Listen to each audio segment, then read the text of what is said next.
They called it the cure, but it was a weapon. After a brutal viral outbreak swept the globe, panic reigned. Hospitals overflowed, governments locked down, people isolated, starved, fought. No one was safe. The virus seemed unstoppable until miraculously a cure arrived. It was fast-tracked, distributed worldwide, and mandated for every citizen. A single injection, they said, would protect you from infection. People lined up, desperate to survive. But hidden inside that cure was something else. Unbeknownst to the public, the formula carried modified white blood cells, bioengineered agents designed not to heal, but to kill. On the surface, they mimicked immune responses. Underneath, they were a silent army waiting for a trigger. These white cells didn't attack invaders. They attacked the host. Slowly, quietly, they began turning on the human body itself. It didn't happen all at once. People started to fall ill in strange ways.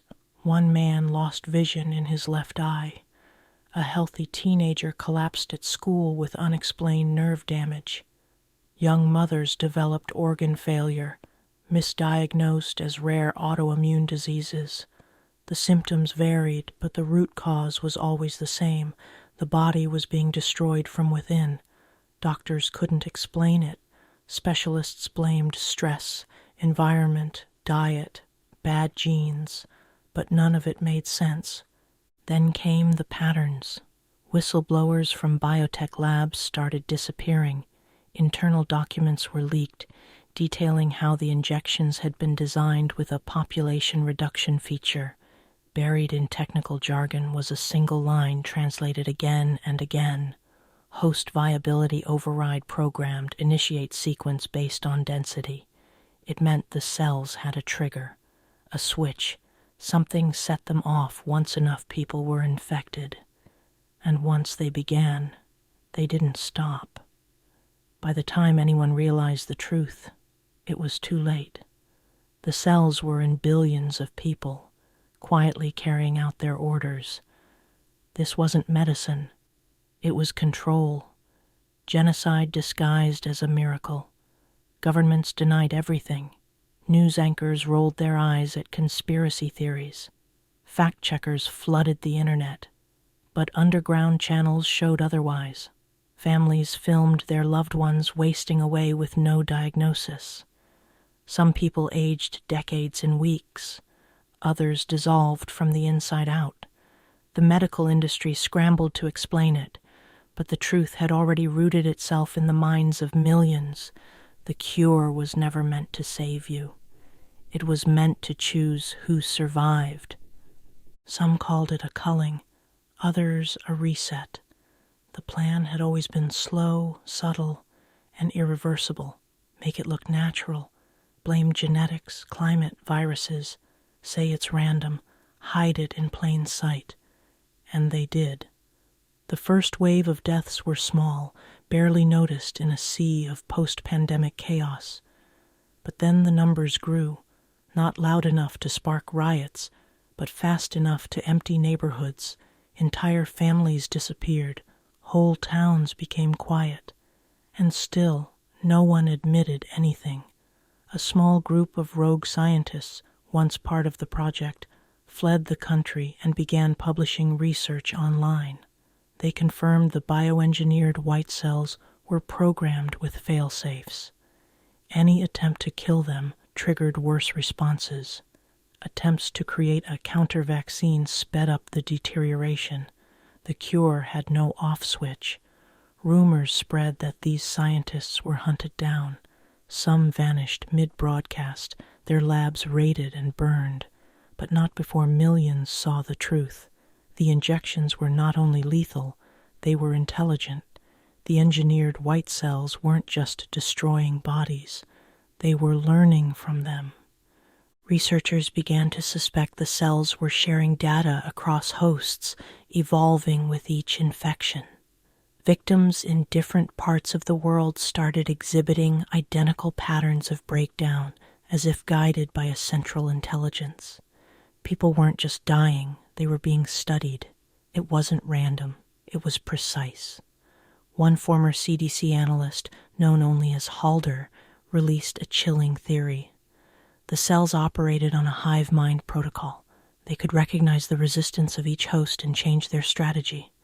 In younger bodies, they targeted the nervous system. In the elderly, the organs. In the healthy, the mind. Hallucinations, paranoia, bursts of violence. These weren't side effects. They were signs of internal sabotage. Soon, whispers emerged of a phase 2. Those infected long ago began behaving strangely. Some reported waking up in places they didn't remember going. Others vanished entirely. Cameras caught footage of blank-faced individuals walking into the sea or setting their homes on fire with no emotion. Authorities blamed mental health crises, but the pattern was undeniable.